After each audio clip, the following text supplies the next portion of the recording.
இந்த முடக்கு நட்சத்திரங்கள் என்ன அப்படிங்கிறத இந்த பதிவில் நீங்கள் ஒரு நோட் ஒன்று எடுத்துக்கோங்க, குறித்து வச்சுக்கோங்க. இதில் இருந்து அவங்கவுங்களுக்கு முடக்கு நட்சத்திரம் என்னங்கிறத இந்த பதிவில் நான் உங்களுக்கு கொடுக்குறேன். இந்த வீடு தான் அது முடக்குங்கிறத சொல்கிறேன். இதையெல்லாம் நீங்கள் தெரிஞ்சு உங்கள் ஜாதகத்தவே நீங்கள் முடக்கு எடுத்து கண்டிப்பாக உங்கள் வாழ்க்கையில் நீங்கள் நல்லா இருப்பீங்க. அதுக்கு ஒரு நோட் எடுத்து வச்சுக்கோங்க. இது வரைக்கும் கர்மாவை பற்றி நம்ம பேசினோம்.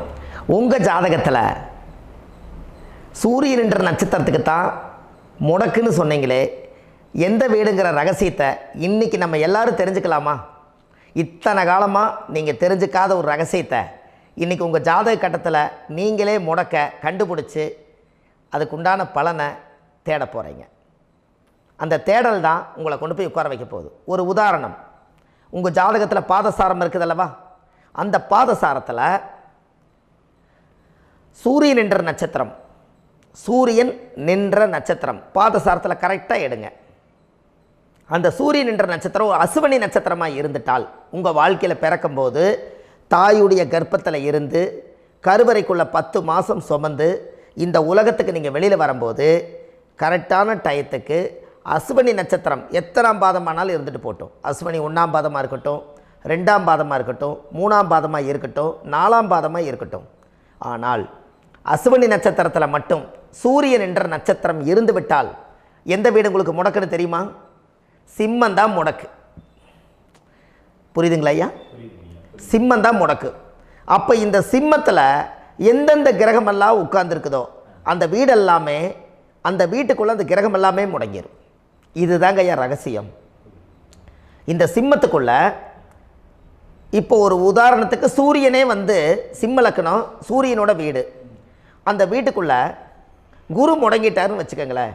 முதல்ல அவருக்கு வழிகாட்டுறதுக்கு ஒரு குரு கிடைக்க மாட்டார். ஒரு என்னங்கய்யா?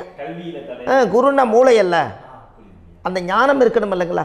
குருன்னா மூளை அல்லவா? மாணவரை விட குரு வாத்தியார் அல்ல, அவருக்கு எல்லா செயல்பாடும் சிறப்பாக இருக்கணுமல்ல.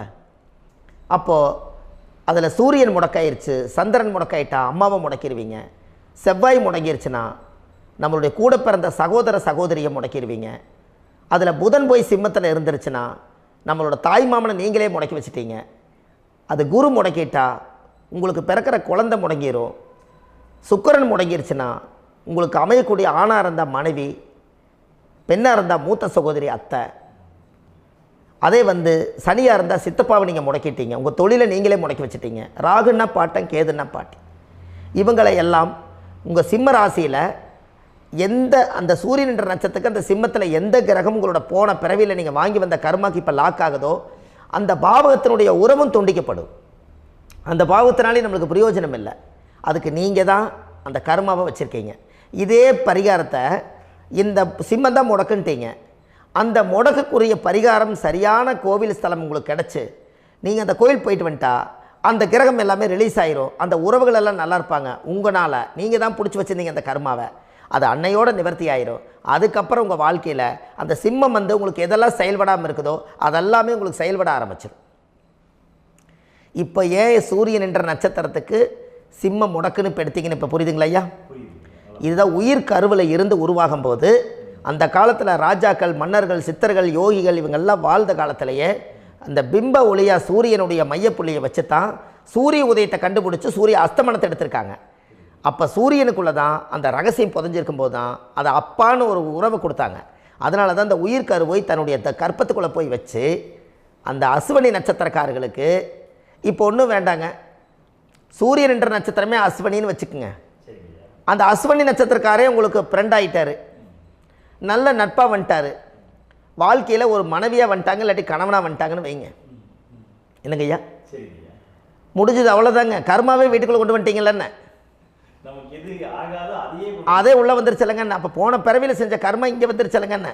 அப்போது அவங்களுக்கு நீங்கள் என்ன பண்ணுறீங்கன்னா சாப்பாடு போட்டு புண்ணியத்தை தேடி அந்த கர்மாவில் இருந்து ரிலீஸ் ஆகிறக்க அவங்களே கண்ணு முன்னாடி நிற்கிறாங்க. அவங்கள மறுபடியும் துன்புறுத்துனீங்கன்னா மறுபடியும் கர்மா இந்த ஜென்மத்திலே எச்சாகும் இல்லைங்கன்னு. அஸ்வனி நட்சத்திரக்காரர் நம்ம கூட வேலைக்கு இருக்கிறாங்கன்னா அவருக்கு நீங்கள் சாப்பாடு போட்டு புண்ணியத்தை தேடுறீங்க, கர்மாவை கழிக்கிறீங்கல்ல. அஸ்வதி நட்சத்திரக்காரர் நம்ம கூட வேலைக்கு இருக்காரு, அவருக்கு சாப்பாடு வேணுங்கிற வசதியெல்லாம் செஞ்சு கொடுக்கும்போது போன பிறவியில் அந்த கர்மா தான் நம்மளை சுற்றிட்டு இருக்குது. அது வந்து நம்மக்கிட்ட முடங்கி இருக்கும், ஆனால் அது நம்மளை விட்டு போகாது. ஆனால் நீங்கள் அதுக்கு துரோகம் செய்யக்கூடாதுல்ல.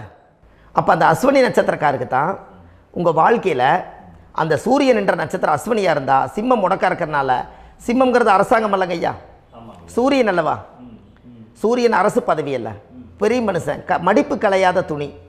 அவங்க நீண்ட தூரம் பிரயாணம் பண்ணும்போது அந்த அரசியல் செல்வாக்கு, பேரு புகழ், பதவி, பூர்வ புண்ணியம், தலையில் கிரிகிடம், ப்ரமோஷன் எல்லாமே சூரியன் தானே. அத்தனையுமே முடங்கிருச்சே. அவருக்கு சாதாரணமாக அவங்களோட குடும்பத்தோட மட்டும் உறவு வந்து போச்சுங்களா? வெளி உலகத்தை சுற்றி பார்த்தால் இந்த உலகத்துக்கு இவ்வளவு கஷ்டப்பட்டு பேரு புகழ இருந்து என்னால் பதவியில் உட்கார முடியலையே, என்னால் அரசியல் பண்ண முடியலையே, எத்தனை பேருங்க. அப்போ இந்த கர்மா தானே அடியில் உட்காந்து தோண்டிட்டு இருக்குது குழிய. அப்போ இது கொஞ்சம் நல்லா இருந்தால் நல்லா இருக்கும் அல்லவா? அப்போ இனிமேல் அப்போ சூரியன் என்ற நட்சத்திரம் அஸ்வினியாக இருந்தால் சிம்மந்தான் முடக்கு.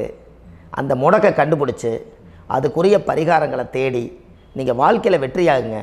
அதுக்கு ஜாதகத்தில் அதுக்குரிய அந்த கிரக நிலைகளை அறிஞ்சு தான் கோவிலில் நீங்கள் கண்டுபிடிச்சி போக முடியும். அதனால் கண்டிப்பாக இந்த சிம்மம் முடக்குங்கிறத மட்டும் மனசில் வச்சுக்கோங்க. அந்த சிம்மத்துக்கு கிட்டத்தட்ட எளிமையான பரிகாரங்கள் நிறைய இருக்குது. ஆனால் இந்த பதிவில் அவ்வளவும் கொடுத்தா குழம்பிடுவாங்க. அதனால தான் ஜாதகத்தை பார்த்து சரியான பரிகாரத்தை மட்டும் ஒன்று கொடுத்தா போதும், அவங்க லைஃப்பில் எங்கேயோ போயிடுவாங்க. கண்டிப்பாக செஞ்சுட்டு வருவோம்.